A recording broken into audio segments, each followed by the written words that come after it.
Hi, I'm Melanie, and this is my husband Brent.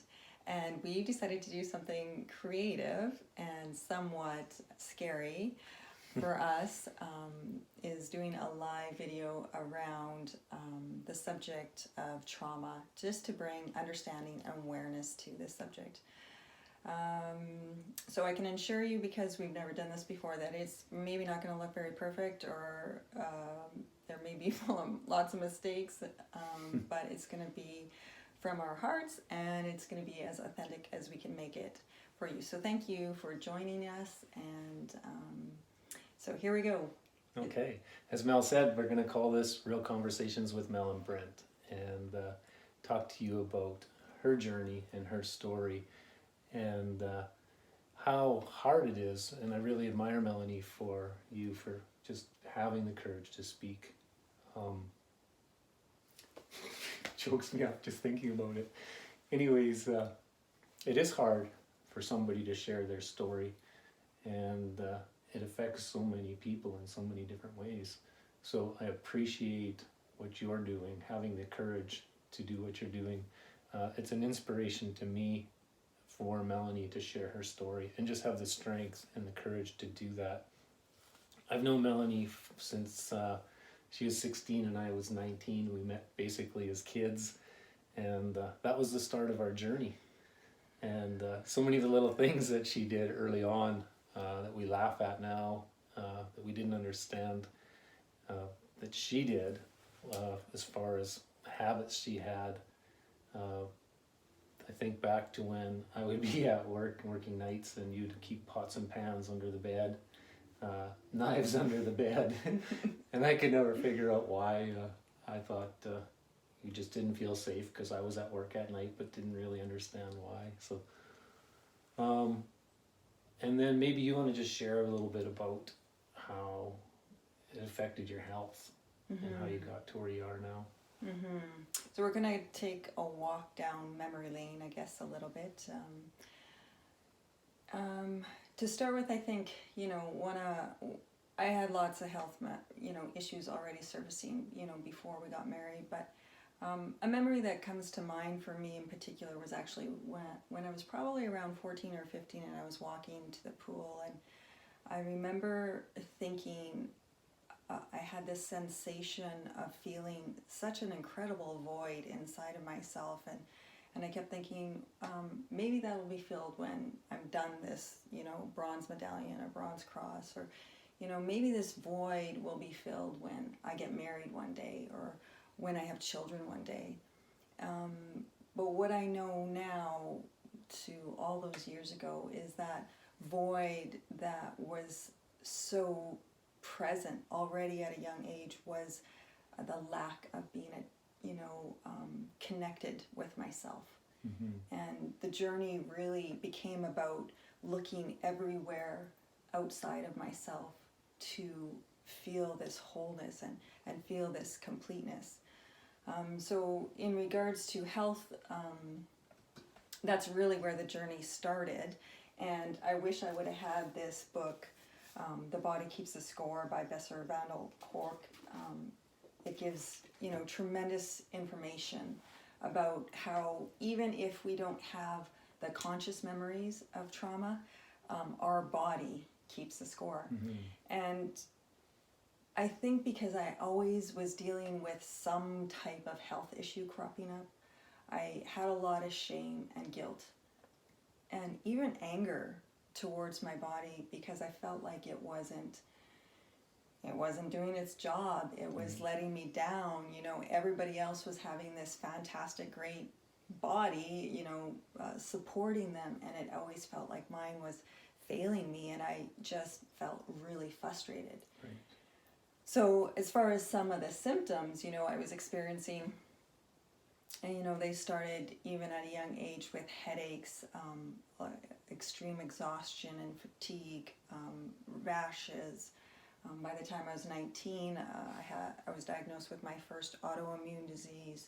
I had thyroid problems, and then eventually it would turn into all sorts of gut dysbiosis and food intolerances. And then with that, I think it just the migraines, I think, was really like, I think I could have lived with a lot of the other things, but it was the migraines which increased to almost a daily basis, that I couldn't live with the pain. And then they even compounded with vertigo. So you're in this extreme pain, and plus you're dizzy, and it was just horrible. And I think by the end of, up to a few years ago, before my suppressed memories started surfacing, I think the worst was I had 3 autoimmune diseases, the scare with my kidneys. Right. Yeah, the headaches that would go on and on. We talk now, kids going on vacation and you having headaches, and then talking about, why does mommy always have to get headaches? It ruins our vacations. So it was really a challenge for us just to function. So those things all kind of led you on a path to seek healing in so many different ways. We were talking just the other day about the literally probably tens of thousands of dollars that you've spent on personal coaches, different nutrition thing, just trying to get your body to support you, like you said. And none of it really worked. Why do you think that is? I think it was always something that was trying to treat a symptom. And I'm thankful that I'm wired the way I'm wired. I might drive you crazy, or my kid's crazy, but it's always like, if this isn't functioning like it should be, what's the reason? Like, I want to know, because I believe with all my heart that we're designed to operate, to full capacity with, complete health, feeling our feelings, and enjoying this journey fully in life and the expression of life. Right. So you talked about suppressed memories, and I think it was about 10 years ago when you met Rita Smith and went through that whole idea of theophostic healing. And honestly, that was probably, one of the most transformative modalities that I used. And what theophostic ministry really is basically what I would call it today is inner child work. And I truly didn't understand it. Would you mind grabbing me the water? Sure. I truly didn't understand the process that I was going through. And had I had more awareness or understanding of it, maybe it wouldn't have been so frightful. But what I didn't understand was why, when we were doing this work, I had crazy fear, like anticipation going into, obviously, the very first time, the very first experience, and working with Rita. She guides you into calling out your inner child, and just making you feel safe, that you can share all the parts of myself. And so in that work, it's really crazy, because it's almost like I was transformed from, myself, in my 30s at that time, to all of a sudden being in my childhood. Right. And that's a little bit crazy, and I didn't think very much of it at the moment.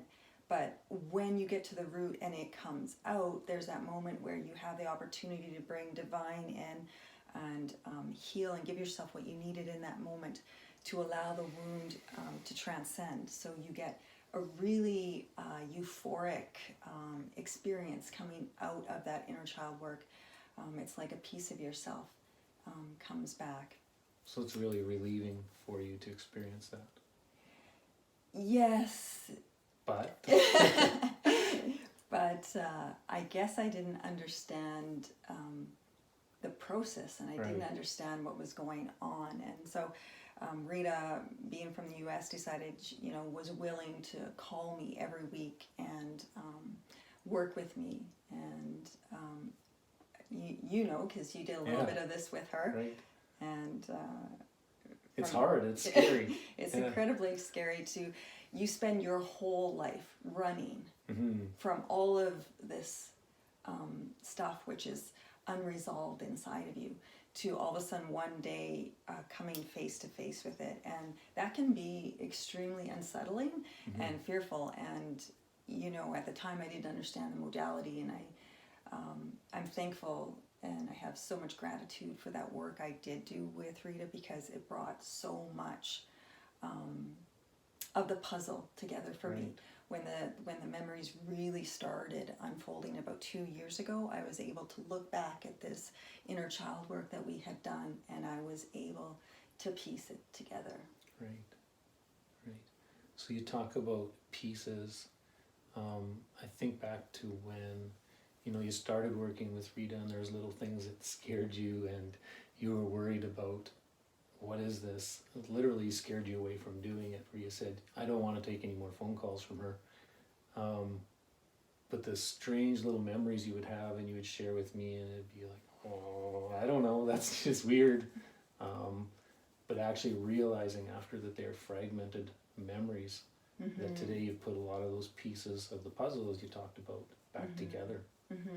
And because my trauma was suppressed, we're talking for decades, my experience was that the trauma didn't come back in chronological order. The trauma came back in fragments.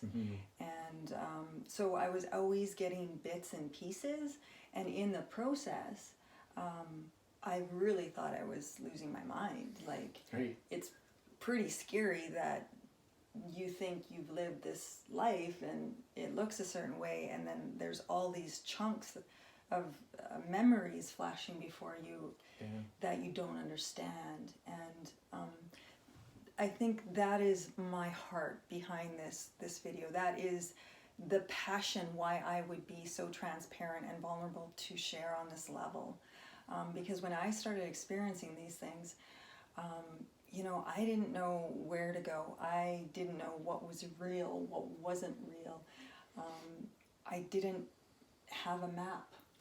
And I think, you know, the trauma has connected me with my purpose, and it has given me a roadmap to share with others who maybe are going through similar, maybe unresolved health issues, or you know, have different parts of your life where you just feel dead, or maybe even having relational problems, which has really kind of opened my heart again to the idea of coaching.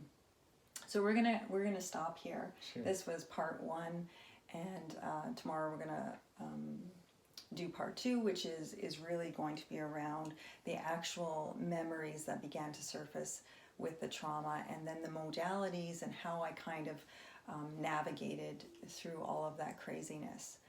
So once again, thank you for your time and listening to Real Conversations with Mel and Brent. If you found this helpful, or if you feel like someone you know might benefit from watching these segments, feel free to share this, or feel free to bounce us a message or ask us any questions. And otherwise, have a beautiful day. Yeah, we'll see you again. Bye-bye.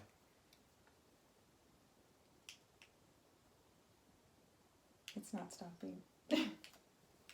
Just hold it down. Oh.